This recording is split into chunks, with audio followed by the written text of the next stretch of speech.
Welcome to Monza. Sun is shining. It's a beautiful day. Clear weather with air temperature of 24 degrees and expected track temperature of 30 degrees. Keeping you company today is myself, Joe, and my co-host, Jono. Jono, can you tell us a bit more about these cars that will be driven today by the drivers? Not really, Joe. I know it's 1972 Lotus V8. Yeah, it's pretty old, pretty characterful car. Well, I see on the spec sheet here that it's still 440 horsepower with a normal aspirated 3-liter Ford engine. The curb weight on this model is just 550 kilograms. Now that would give you 332 Newton meters of torque. Man, that is amazing for these old cars. Yeah, that's going to be a handful to drive, isn't it? Let's go to the grid and introduce the drivers and check the driver lineup. Sure to be exciting today. Right, John Mogo takes pole position away from Bashir Jadwat by a mere 500th of a second. Bashir Jadwat in the number 10 car there. Right next to him on a free white grid is Chris Brown, a very avid sim racer in the community in the number 11th car. Then it is Jonathan Baines behind them on the first line. Mark Henbury takes a P5. Johannes Kutsia, P6. And then we've got Chris Heineke, which should be beside Marcus Stein, but he will be starting from the pits, I hear. Pomolo Modipane is starting from P9. Jacques de Villiers, P10. Kevin Lawrence will be in P11 next to Handsome Chris, or in real life, Chris Chetty. Ryan Hill takes P13. And rounding off the field is Damien Alcott in the number 5 Lotus 72D.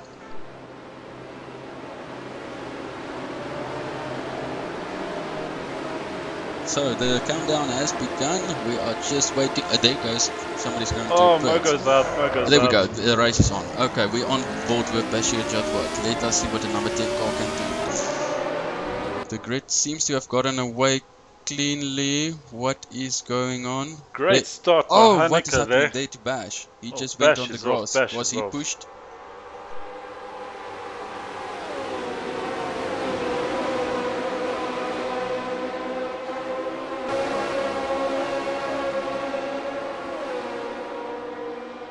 We're going to replay. Now we're sitting with Chris Heineke. Oh, that's a brilliant start from Heineke. That was fantastic, Jonah. I mean, he just went through to P1 there. But that wall jumps out at you, doesn't it?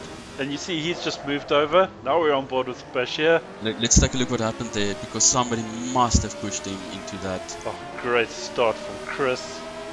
But just check at. Oh, Chris is going to move. But he had to move away for Heineke. Yeah, Bashir gets away slightly these grumpy. Understeer.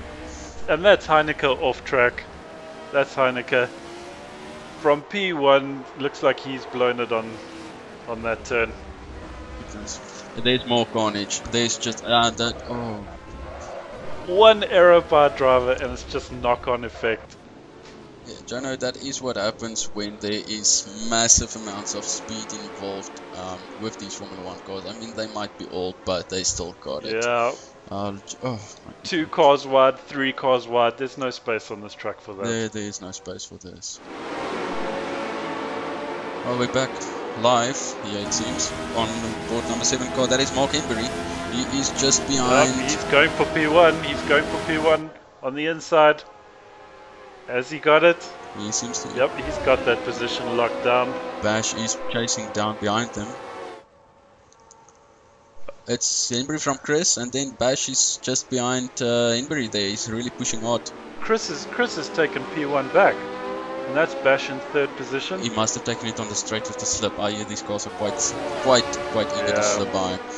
So we've got Bash. Yes, Bash is really there on the gearbox of Mark. They've broken away from the rest of the crowd there. But it was also a lot of accidents there at the There was start a lot of of the race. carnage, wasn't there? Definitely, Jono, definitely. 3 wide into turn 1. Oh my goodness. That is 180 miles an hour corner. That's some a lot of consideration for space when you're going 3 wide into a turn that narrow. We are going to the most difficult part of the track there with Bash. This is on board with Mogo. He is overtaking Pomolo. Yes, Mr. Muripane. And he's made the move stick. That is great to see him still running. Is Pomolo gonna take a dive back up the inside? Oh, it's close. Oh, they've made contact. I suspect a bit of lags involved there. Here we're watching. This is car number 16. That is Handsome Chris. We are on board. That's it. The most handsome Chris we have. Yes, we've got a lot of Chris's. Switching over to Jacques de Villiers now. He seems to be running a lonely race there. Up ahead is Ryan Hill of him. The early lap 1 carnage has spread the field quite dramatically. It seems that way. Okay, so we got Bash trying to make a move here on Chris. And they're they off. Go off. They're Mark Henbury off. goes through to take P1 there for now. He is leading I the race. suspect that Bash has clipped the back of Chris there. Oh, that's Jonathan. Yep. And yeah, who's right behind them here now? Oh my goodness, that's Damien Halkett. Look at that, and he's got the run on them all. Yeah, Halkett's gonna take it. Is he gonna get Jonathan? He's got the inside line. No, Jonathan's still got it. Who's running wide? Is that Damien's he's hit the dirt. Oh, just look at Bash drifting this Formula 1 car around the track. That is amazing to watch. Yeah, the skill level needed to drive these cars to the edge. Oh, that's Jonathan off track. So that's Jonathan off track, falling back. Bash has taken P2, and of course, don't forget, right out front in P1, controlling this race, car number 7, Mark Henbury. And he seems to have quite a marginal gap there to Bash. Who's behind? Yep. Is it still Bash running behind him? Yes. Still Bash in P2, yes. And car number 6 there is Marcus Steyn. He is chasing down, I think, Formolo. Oh, someone's off. We will be seeing now. This is Damien Halkett going off, it seems. Oh, that is just too much steering very there. fast dirt, and he's clipped the dirt. Once you clip the dirt, you're just a passenger. But the amount of steering input there was just too much. The front wheels were just pushing.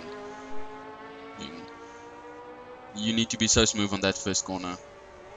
Braking a little bit earlier, slowing down a little bit earlier. I don't think you can brake for that first turn. Jono, I actually see the guys do not brake there. The drivers do not brake at all into turn 1.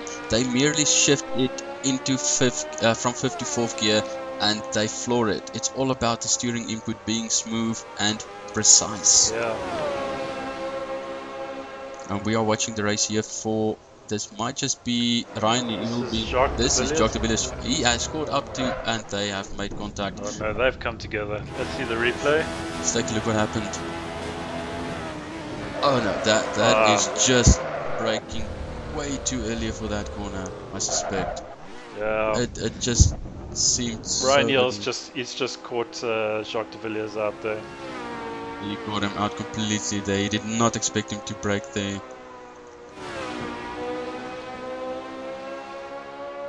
We are almost nearing the ending phases of the race. And we're on board with Bashir Jatwat. Yeah, if you look in the distance there. Mark Henbury, you can see him just going around the corner there.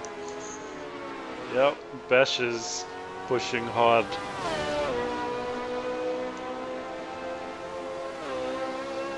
Oh, Bash is pushing so hard. And that is close. That is close. That's close. He caught up. Bashir Jatwat definitely caught up so much to Mark Henbury, but just didn't have enough laps left. A well-deserved win there to Mark Henbury. In second place will be Bashir Jatwat. Jono, can you take us through the results there, please? Sure thing, Joe. Thanks, Jono. Across the line in first position is Mark Henbury, with the Bashir Jadwat having chased him down and closed the gap quite significantly, but only manages P2. Chris Brown rounds off the podium in P3. followed by Chris Heineke in P4. Jonathan Benz takes P5 with Ryan Hill in P6. Jacques de Villiers in P7. Marcus Stein just behind Jacques de Villiers. Very close behind Jacques de Villiers. Pomolo crosses the line in P9. Kevin Lawrence retires at the end of lap 11. Also retired is Chris Chetty with only 10 laps completed. And in P12, Damien Alkett, 8 laps completed.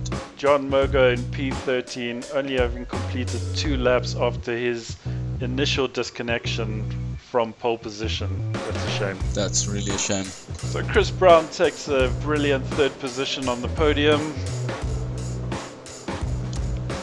Bashir Jadwat in a very dirty number 10 car takes silver. That car seems to have been through something there. He was pushing run so through hard. a few sand traps. And a well-deserved victory by Mark Henbury with the gold plate. If you enjoyed the racing, subscribe to our YouTube channel and pop over to rebelonlineracing.co.za for some awesome racing.